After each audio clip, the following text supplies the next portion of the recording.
So principle number one.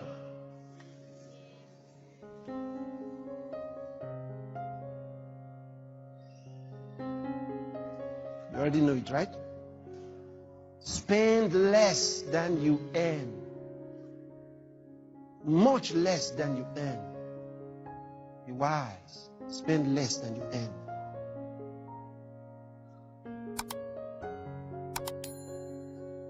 Don't say the money is not enough. I just told you.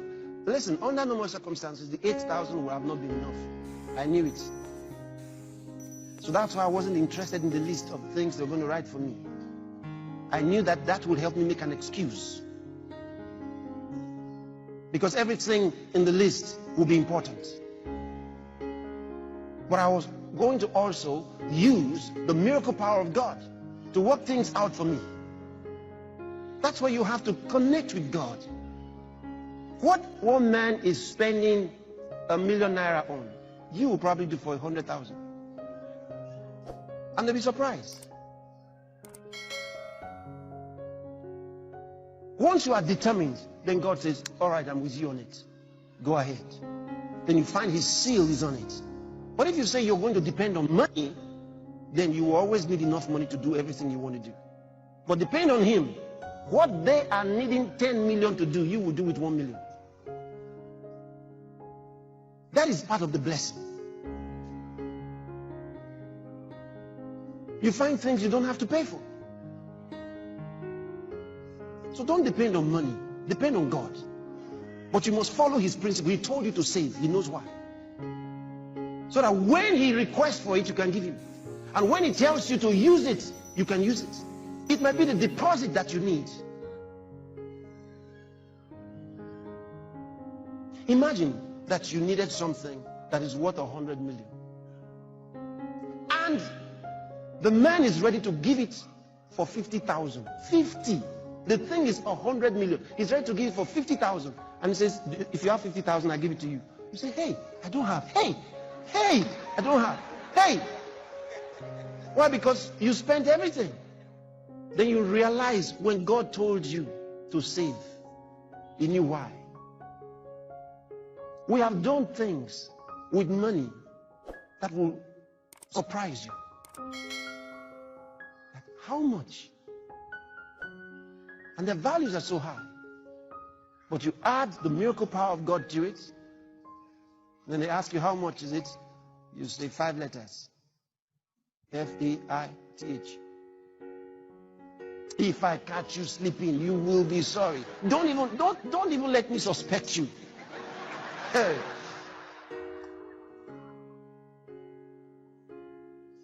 So keep your eyes wide open. Don't rest your eyes. And if you are meditating on what I'm saying, keep your eyes open and meditate. Hallelujah. I want to show you a few things on saving just now. Just relax. Yes, somebody relax. So that's the first thing. Learn to save. Start saving. No matter how much you are receiving, start saving. Now, we'll talk about where do you save. Do you put it in your house? Do you put it in the bank? Where do you now? You are saving, but where do you save? Because that's an important thing. See? It's one thing to have something you want to save, but where do you save it? I'll tell you. Now, the things I'm sharing with you are important because, you see, they come from the Word. And that's what gives credence to them. Let me give you an example. Genesis chapter 41. Let's read from verse 25.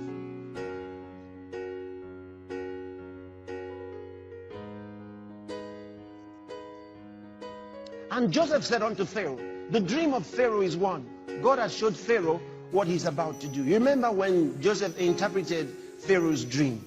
You remember? Okay. Next.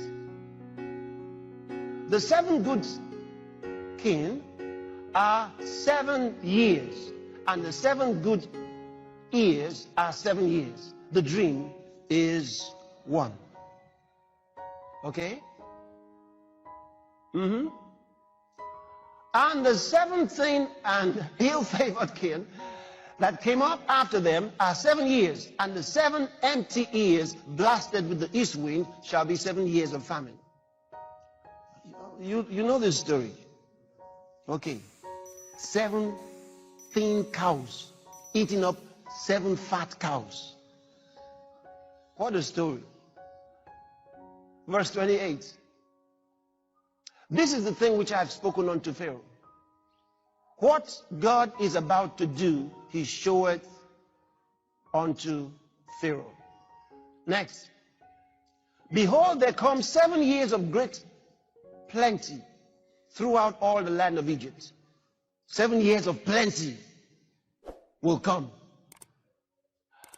And there shall arise after them 7 years of famine. And all the plenty shall be forgotten in the land of Egypt. And the famine shall consume the land. He says, you're going to have, says God is showing you in the dream what's going to happen, Pharaoh.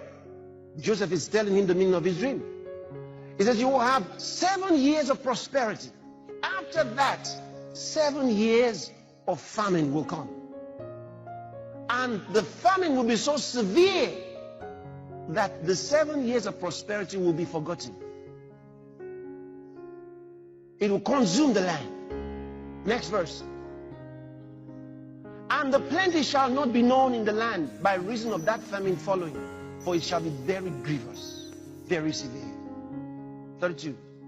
And for that, the dream was doubled unto Pharaoh twice. It is because the thing is established by God, and God will shortly bring it to pass. Now therefore, let Pharaoh look out a man discreet and wise, and set him over the land of Egypt. Now he's given him the revelation, and now he starts telling him how to solve the problem. Let Pharaoh do this, and let him appoint officers over the land, and take up the 5th part of the land of Egypt in the 7 plenteous years. He says what? Save what? 20% in the 7 plenteous years. Next verse. And let them gather all the food of those good years that come, and lay up corn under the hand of Pharaoh, and let them keep food in the cities. Next. And that food shall be for store to the land against the 7 years of famine, which shall be in the land of Egypt, that the land perish not through the famine. Next verse. And the thing was good in the eyes of Pharaoh, and in the eyes of all his servants. The advice given by Joseph, that they should save 20% in the next 7 years, ahead of 7 years of famine that will come. And Pharaoh said unto his servants, can we find such a one as this is, a man in whom the Spirit of God is? And Pharaoh said unto Joseph, forasmuch as God hath showed thee all this, there is none so discreet and wise as thou art. Thou shalt be over my house, and according unto thy word shall all my people be ruled. Only in the throne will I be greater than thou. So when you hear us say he became the prime minister, that's what we tell you. Because Pharaoh remained king and president. But he made Joseph the prime minister of Egypt. Thou shalt be over my house, and according unto thy word shall all my people be ruled. Only in the throne will I be greater than thou. Next. And Pharaoh said unto Joseph, see, I have set thee over all the land of Egypt. And Pharaoh took off his ring from his hand, and put it upon Joseph's hand, and arrayed him in vestures,